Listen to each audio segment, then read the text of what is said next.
Anyone who could accurately forecast the real estate market, they're probably not going to tell you about it. Before we jump into this video, let me say that I'm not going to try to make any predictions or definitive conclusions here. I'm not a financial advisor and I do not give financial advice on this channel. But as someone who tries to really look through the window on these issues, I do see some pretty disturbing things in our economic future. And I'm going to tell you up front that I try to do all I can to take a deep look at the warning signs that I see and attempt to provide you with the most concise summary of them that I possibly can, so that you can make the right financial decisions for your household. And I would not recommend anyone watching this video to make any major financial decisions based on what I'm going to lay out in this video. This is a conclusion that I've come to, but you need to do your own research. All right, having said that, a substantial real estate problem is potentially coming our way. And it is massive enough that anyone fiscally involved will have a hard time sidestepping it. And it will likely dramatically impact the markets worldwide and compound the problems that we're already seeing with such things as inflation, the supply chain, our food, and our water. And it's following a similar trajectory as the 2008 crash, but it's so much worse this time and has even more of an extensive global reach. There's a lot to unpack in this video, so let's try to dive in. Download the Prepper's Recession-Proof Economic Collapse Guide today. I'll post a link in the description and comments section below, or visit cityprepping.com/moneyprep for a free guide to help you start recession-proofing your life and emerging even stronger when the economy recovers. The burning fuse. The burning fuse is making its way to a bomb that nobody wants to talk about right now. That is the commercial mortgage-backed securities, or CMBS market. The CMBS is similar to the MBS, or the mortgage-backed securities market. Without going into too much detail about the reasons, suffice it to say that the MBS market collapsing in 2008 led to a financial collapse, millions of foreclosures, and required the government to step in and save banks deemed too big to fail. The thinking being that if those banks fell, they would bring down the nation's economy with them. Despite multiple companies being to blame for subprime mortgages that led to the 2008 fiasco, not a single person was ever jailed, and no one fine was ever levied that came close to the physical damage inflicted or the profits gained by these massive institutions. In fact, the government had to fight against these institutions using the bailout money to bonus their top executives, even while everyday people were losing their homes in foreclosures. The CMBS is similar to the MBS, but has a different set of much looser rules. It is far easier to get a commercial loan with assets that you don't actually own as collateral than it is to get a personal home loan.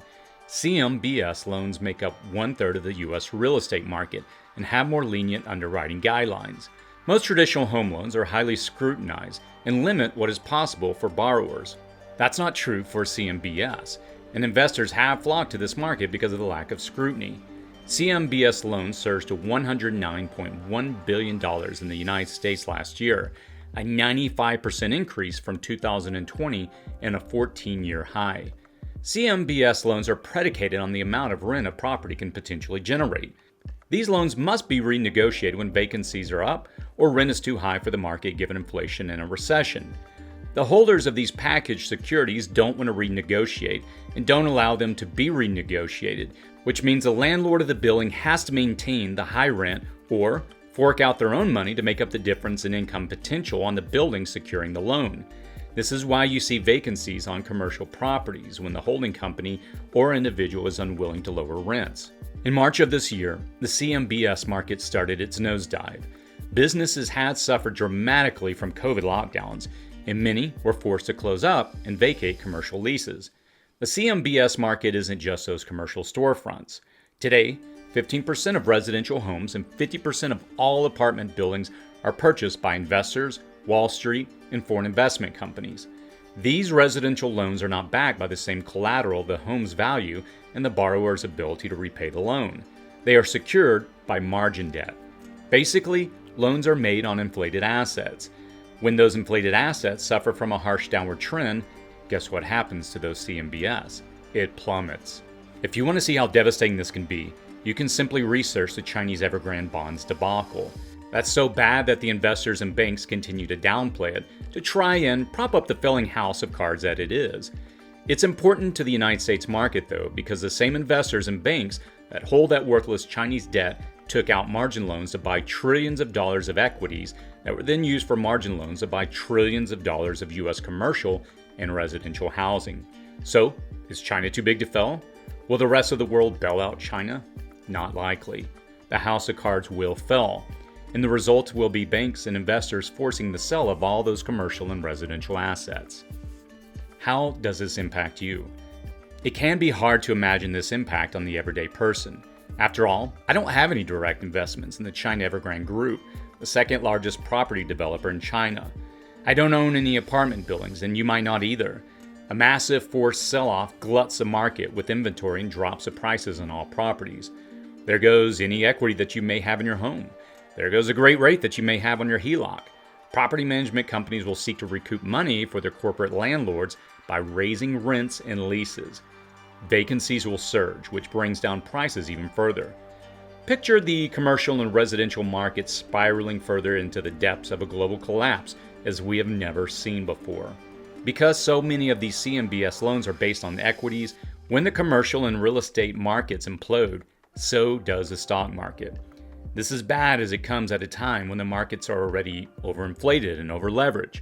The world is sliding into a deepening recession, and war is driving up fertilizer, fuel, natural gas, and food prices, to name just a few of the soaring prices. All of this could come to a head in the fall of this year, though we will see more and more signs of it until then.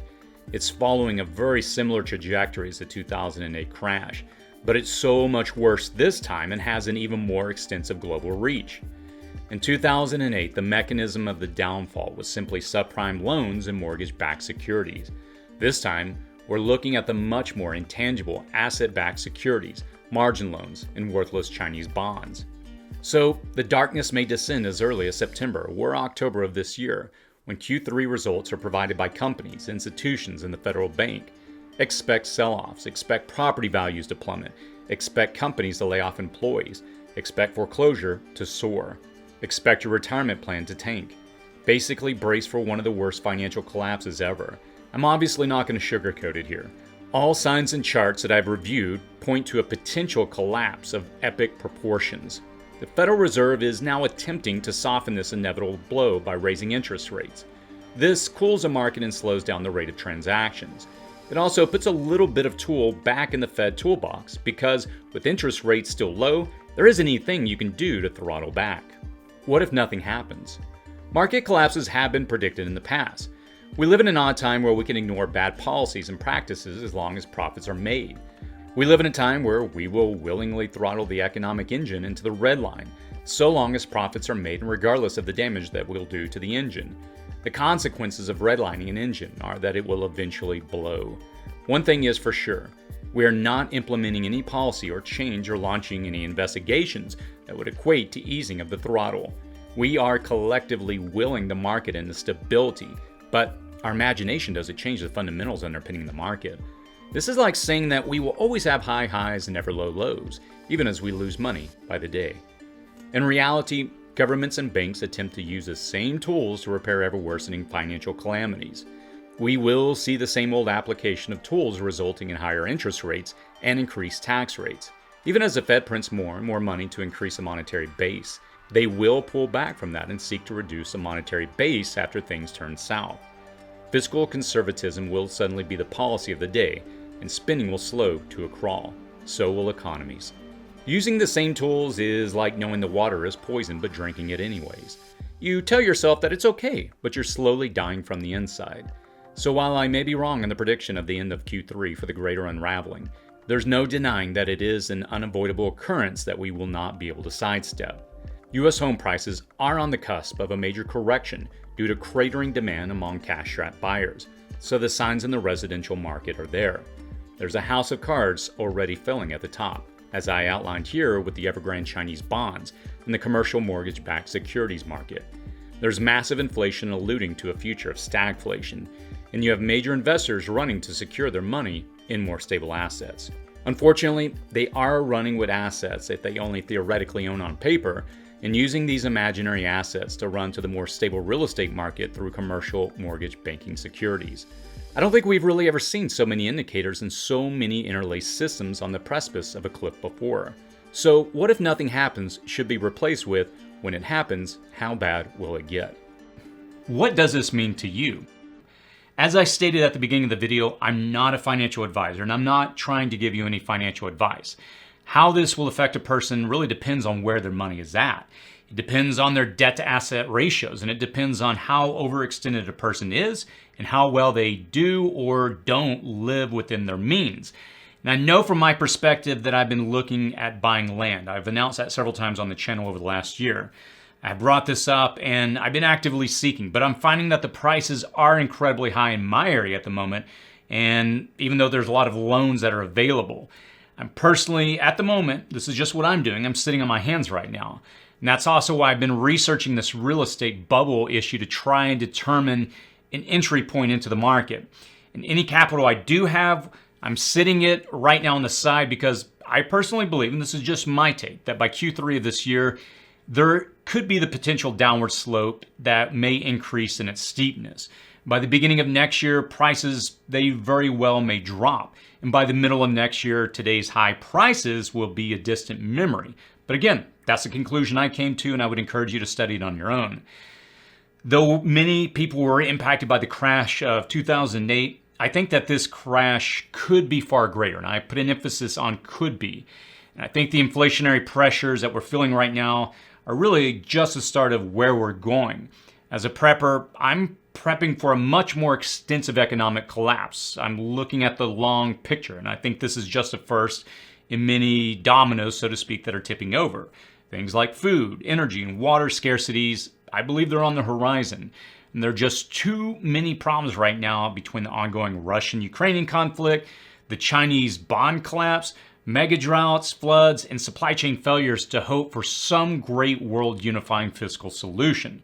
So take that as a whole, buckle in, and get your preps in order. On another note, I will give credit where it's due.